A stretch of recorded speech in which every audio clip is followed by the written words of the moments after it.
আসসালামু আলাইকুম and hello everyone. Eva's লাইফস্টাইলে আরও একটি নতুন ব্লগ দেখার জন্য আমি ইভা আপনাদের সবাইকে ওয়েলকাম জানাচ্ছি। মাশরুম কিমা করে নিলাম কারণ আজকে ডাম্পলিং বানাবো। আর ডাম্পলিং বানাতে গেলে ইদানিং হচ্ছে আমি চেষ্টা করি মাশরুম দেওয়ার জন্য, কারণ এতে করে ডাম্পলিংয়ের টেস্টটাও অনেক বেশি এনহ্যান্স হয়, সেই সাথে হচ্ছে কোয়ান্টিটিও অনেক বেড়ে যায়। তবে এখনই আমি ডাম্পলিংগুলোর শেপ দিব না, সব কিছু রেডি করে রেখে দিচ্ছি, বিকেলে কিংবা সন্ধ্যার সময় যখন ফ্রি থাকবো তখন বানাবো। আর এই কাজগুলো হচ্ছে দুপুরবেলা করে রাখলে দেখা যায় বিকেলে আলসেমিটা কম লাগে।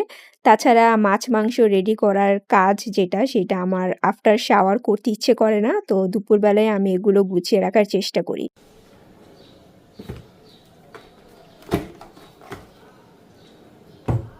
আজকে একটু ডিফারেন্ট শেপের ডাম্পলিং বানিয়েছি। তা আমি নর্মালি যেভাবে বানাই ওইভাবে বানালে দেখা যায় যে মানে ফ্রাই করতে গেলে একটু প্রবলেম হয়ে যায়। এই যে এই জায়গাগুলোর জন্য উল্টিয়ে ভালো মতো ফ্রাই করা যায় না। তো এটা হচ্ছে বয়েলের জন্য পারফেক্ট। তো লিয়ানা হচ্ছে বয়েলটা পছন্দ করে না, সে আবার দেখা যায় ফ্রাইটা খেতে পছন্দ করে।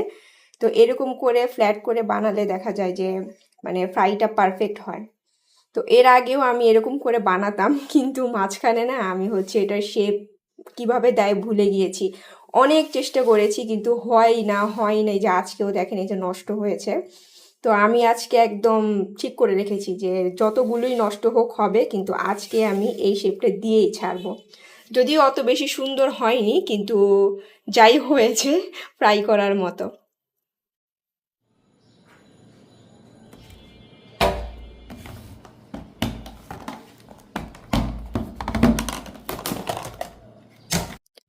এখানে কিছু ব্রেড সসেজ রোল বানিয়েছি। তো ওইগুলো হচ্ছে আমি একটা বক্সে ভরে ফ্রিজে রেখে দিচ্ছি। এটা বানানো কিন্তু খুবই ইজি, ব্রেড আর সসেজ থাকলেই চলে। তাছাড়া বাচ্চাদের স্কুলের স্ন্যাক্স কিংবা সন্ধ্যার নাস্তা হিসেবে তো দেয়া যায়ই।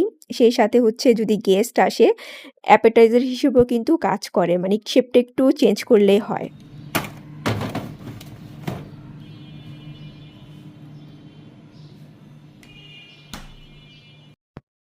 এখানে আরেকটি স্ন্যাক্স বানাবো, সেটার জন্য যে ব্রেড সেটা আগে থেকে রেডি করে নিচ্ছি।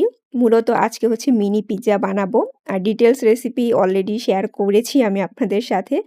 আর এখানে হচ্ছে যে মানে পিজ্জার জন্য যে ডোটা রেডি করতে হয় সেই ডোটাই আমি রেডি করেছি। তারপর ছোট করে কেটে এখন হচ্ছে চুলাতে আগে থেকে সেঁকে নিচ্ছি। যেহেতু আমি পিজ্জাগুলোকে ফ্রোজেন করব, সো ফ্রোজেন করতে গেলে ব্রেডটাকে এভাবে চুলাতে আগে থেকে সেঁকে নিতে হয়। আর যদি ইনস্ট্যান্ট বানিয়ে খান তাহলে তো সবাই জানেন কিভাবে পিজ্জা বানাতে হয়। আচ্ছা, জাহাঙ্গীর আলম আইডি থেকে একজন আপু কমেন্ট করে বলছিলেন আমার ব্লগ দেখে নাকি আপু অনেক কিছু শিখেছেন।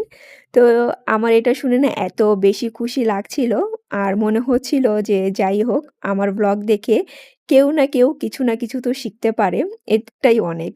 তারপর বলছিলেন আমি যেন টক দইয়ের রেসিপি বানিয়ে শেয়ার করি। আসলে আপু আমি টক দই রেসিপি আপনাদের সাথে কি শেয়ার করব, আমি নিজেই তো বানাতে পারি না। আর যে জিনিস আমি কখনো পারি না সেটা আমি আমার ব্লগের মাধ্যমে আপনাদের সাথে কখনো শেয়ারও করি না।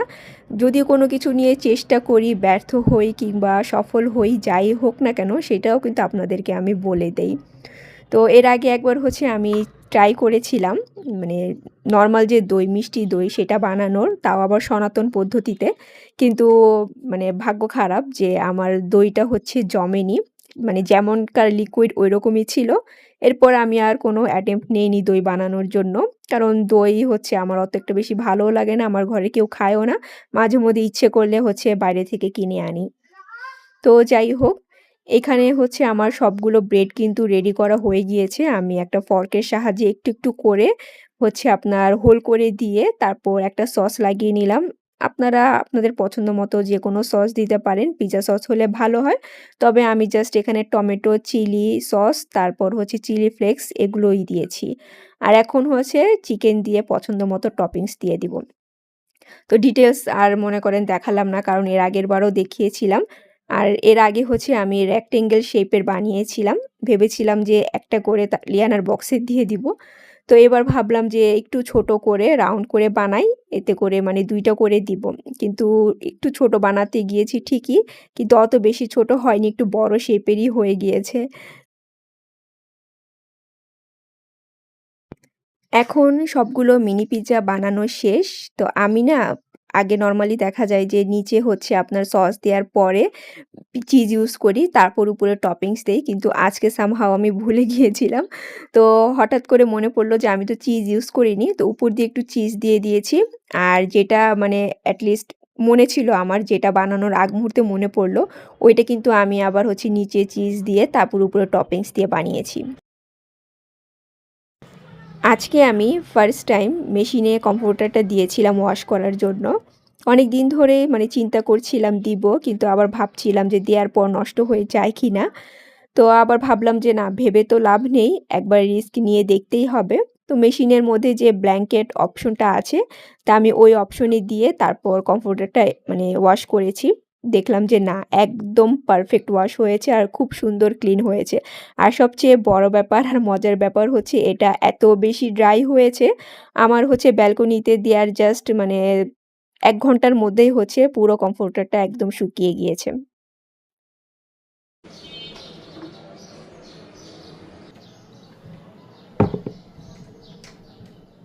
লাবণী আপু কমেন্ট করে বলছিলেন যে, "আপনি আমার ভিডিও হচ্ছে পুরোটা ডিটেইলস দেখেন ঠিকই, কিন্তু তেমন করে সুন্দর কমেন্ট করেন না।"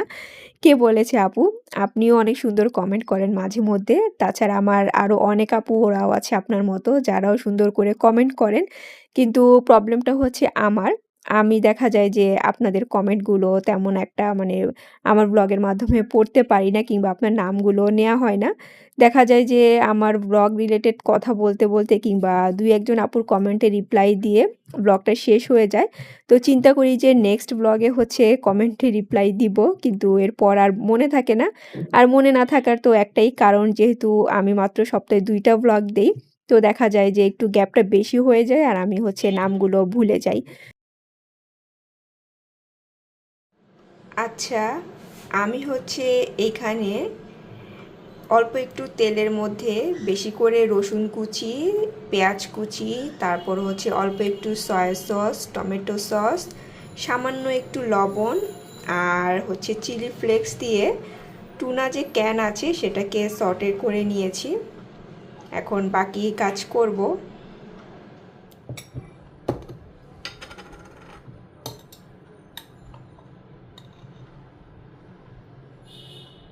রান্না করা টুনার মধ্যে এখন দিয়ে দিচ্ছি মেয়োনিজ। তবে এবার মেয়োনিজটা আমি হচ্ছে একটু গার্লিক পাউডার আর মাস্টার্ড পাউডার দিয়ে বানিয়েছিলাম। তো এই ২ টা দেওয়ার কারণে না টেস্ট অনেক বেশি ভালো এসেছিল। তারপর হচ্ছে দিয়ে দিব হচ্ছে গোলমরিচ। এখানে কিন্তু আমি যদি মেয়োনিজের মধ্যে মাস্টার্ড পাউডার ইউজ না করতাম, তাহলে অল্প একটু করে মাস্টার্ড পেস্ট এখানে ইউজ করতাম। কিন্তু ওই যে মেয়োনিজ একবারে দিয়ে বানিয়েছি, এর জন্য আর কোনো কিছু এক্সট্রা ইউজ করলাম না।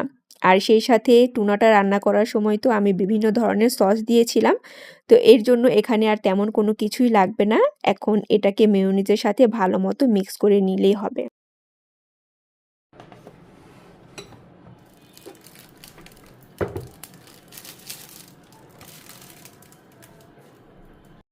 সবচেয়ে ফাঁকিবাজি স্ন্যাক্সের আইডি আপনাদের সাথে শেয়ার করছি। জাস্ট হচ্ছে ফ্রোজেন পরোটা থাকলেই চলে ঘরের মধ্যে। মানে এটা দিয়ে যে এত ধরনের এত আইটেম বানানো যায়, মানে যারা জানেন তো জানেন, আর যারা জানেন না মানে ট্রাই করে দেখতে পারেন। আমি তো এখানে টুনার মানে কি বলে পুর নিয়েছি। আপনারা চিকেন দিয়েও করতে পারেন কিংবা ভেজিটেবল দিয়েও করতে পারেন।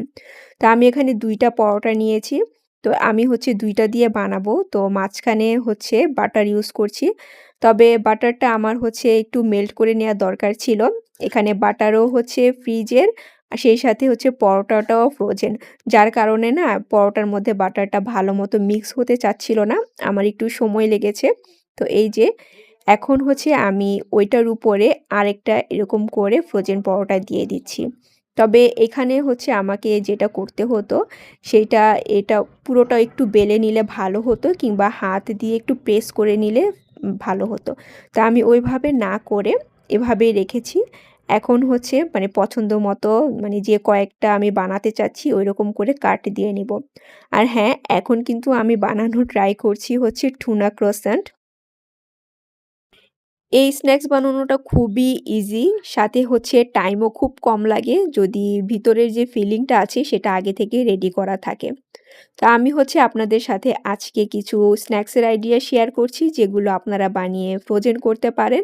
এর আগেও আমি কয়েকবার করেছিলাম। ভাবলাম যে যারা নতুন আছেন তাদের কাজে আসতে পারে তাই আবার করলাম। আর সেই সাথে হচ্ছে আমি ডিটেইলসে শুধু আপনাদের সাথে এই টুনা ক্রোসান্টের রেসিপি শেয়ার করলাম। আগেরগুলো তো অনেকবার দেখিয়েছি। তো শুধু যে স্কুলের বাচ্চার মানে টিফিনের জন্য এই খাবারগুলো ফ্রোজেন করবেন তা কিন্তু না।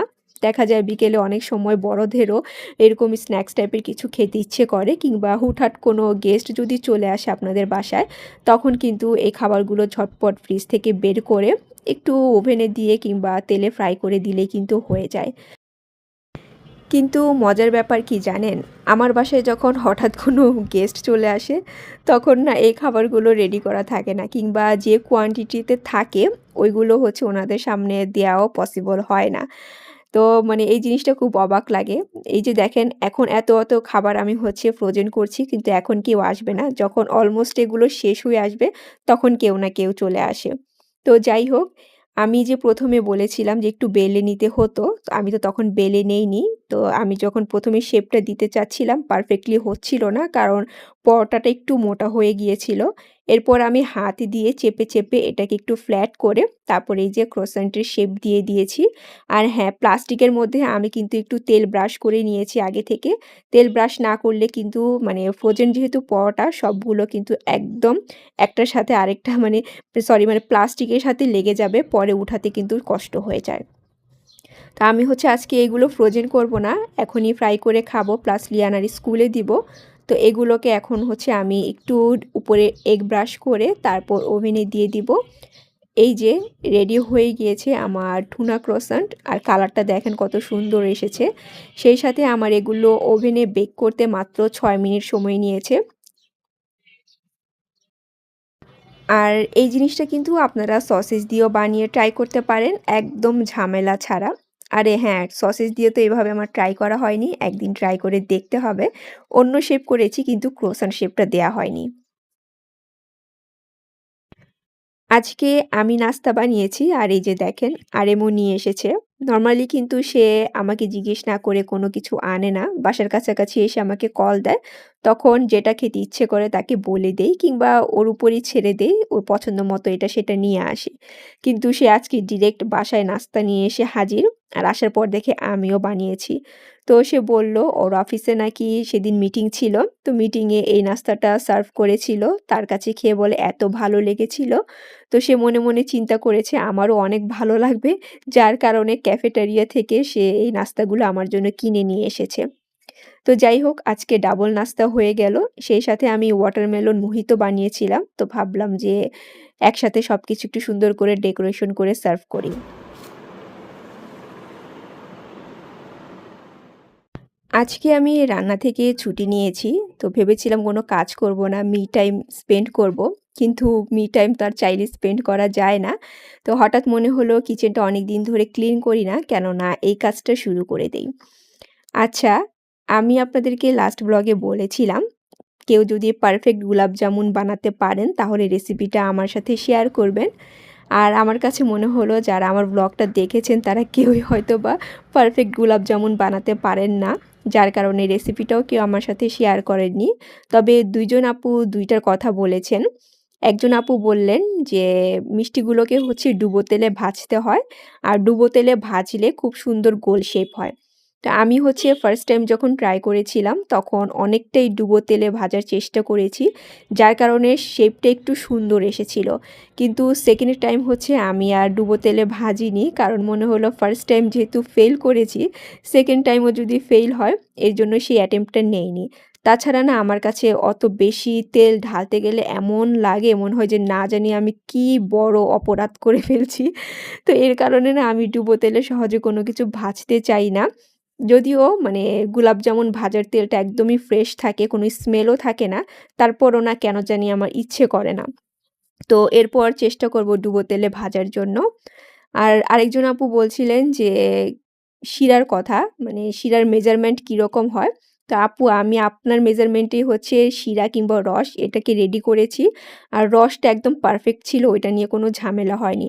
তবে আমার কনফিউশন হচ্ছে যে গরম তেলে মানে সরি মানে মিষ্টিটা গরম অবস্থাতেই আমি কুসুম গরম শিরার মধ্যে দিব, নাকি মিষ্টিটাও কুসুম গরম থাকবে, শিরাটাও কুসুম গরম থাকবে এই অবস্থাতে মানে আমি ২ টাকে মিক্স করব। আমি এই জিনিসটা না বুঝে পাই না। কারণ একেকজন একেক কথা বলে। তো যাই হোক, এরপর হচ্ছে সুকুন লাইফস্টাইল থেকে আপু বলছিলেন আমি যদি পারফেক্ট ভাবে বানাতে পারি মানে গুলাব জামুন, তাহলে আপুও নাকি ট্রাই করবেন। তো দেখা যাক নেক্সট টাইম ট্রাই করলে পারফেক্ট হয় কিনা।